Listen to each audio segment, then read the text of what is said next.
Bom, pessoal, nosso tema de agora é a Revolução Mexicana. Antes de falar sobre a Revolução Mexicana de forma mais específica, eu queria retornar primeiro no tempo para falar como é que o México se transformou num país independente. Então, lá em 1821, o México torna-se independente da Espanha e já mergulha numa situação bastante delicada com relação ao seu vizinho do norte, os Estados Unidos. Várias disputas territoriais se espalharam ao longo do século XIX e o México perdeu a maior parte delas para os Estados Unidos. Outro quadro importante que já emerge com o México independente é um modelo político com poder concentrado nas mãos dos latifundiários, que sempre exerceram grande controle. Num cenário bastante caótico no que se refere ao aspecto social. Em 1870, o México tinha mais ou menos 9 milhões e meio de pessoas, a grande maioria formada por camponeses. O ambiente urbano mexicano ele começou já nesse final do século XIX a dar um certo impulso. Ferrovias foram construídas, indústrias têxteis também, o que faz com que nasça ali naquela região mais urbanizada do México um movimento operário organizado. O Grande Círculo de Obreiros do México, por exemplo, tem que ser destacado porque eles conseguiram promover mais de 200 greves nesse fim de século XIX. A grande maioria delas reivindicando melhorias de salários, principalmente questões relacionadas com insalubridade na relação do trabalho nas fábricas, né? Enfim, nós temos um cenário de grande desigualdade social. Esse é um primeiro ponto para contextualizarmos em que ambiente a Revolução Mexicana aconteceu. Segundo passo, existia um ditador chamado Porfírio Díaz, que, por sua vez, ampliou essa desigualdade durante seu governo, que se estendeu de 1876 até 1911. Então ele se perpetua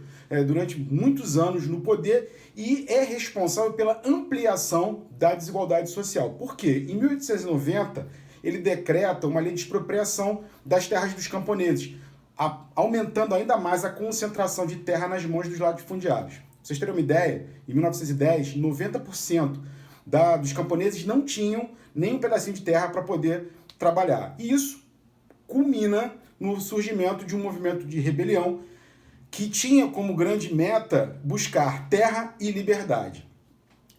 Constrói-se aí uma série de grupos que vão condenar as práticas que Porfírio Díaz estava desempenhando. 3 líderes chamam a atenção. Madero, que teve grande influência na população urbana, ele traz liberais principalmente para o seu lado, gente que não concordava com práticas ditatoriais do Porfírio Díaz, Pancho Villa, que lidera o campesinato no norte do México, e Emiliano Zapata, que lidera o campesinato no sul do México.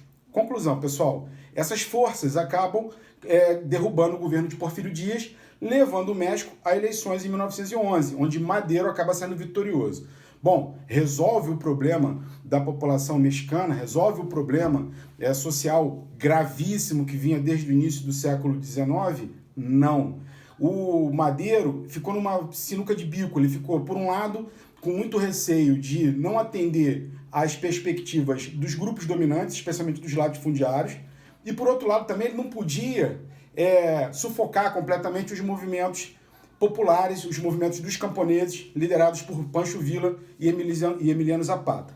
Conclusão, essa insatisfação do campesinato acabou levando à intensificação de conflitos. E essa intensificação de conflitos enfraquece o governo de Madero e esse enfraquecimento abre uma possibilidade de derrubada do governo do Madero. Essa derrubada, inclusive, até conta com o apoio do embaixador dos Estados Unidos no México naquele momento, e o sobrinho do próprio Madero também foi conspirador. Então, em 1913 ocorre um golpe, Madero é deposto, depois executado, e o Huerta assume o poder. Com o Huerta no poder, a reação dos camponeses torna-se ainda mais aguda. Pancho Villa e Emiliano Zapata entendem que esse novo governo do Huerta seria um governo completamente contra os interesses dos camponeses. E aí os atritos vão aumentando. No fim, Carranza acaba conseguindo derrubar o Huerta, e agora uma outra curiosidade, contando com o apoio dos Estados Unidos, que começaram a ter interesses em algumas fontes de petróleo no México e viram em Carranza uma possibilidade mais consistente de alcançar esses objetivos, e aí derrubam o Huerta e Carranza assume o poder. O governo de Carranza foi também um governo de grande tensão, com Villa e Zapata promovendo uma série de invasões, inclusive chegando até a capital mexicana. Carranza teve que fugir, mas no final das contas o Carranza consegue recuperar a capital. Conclusão desse processo todo: Carranza é assassinado em 1920, Zapata é assassinado em 19, Pancho Villa assassinado em 1923.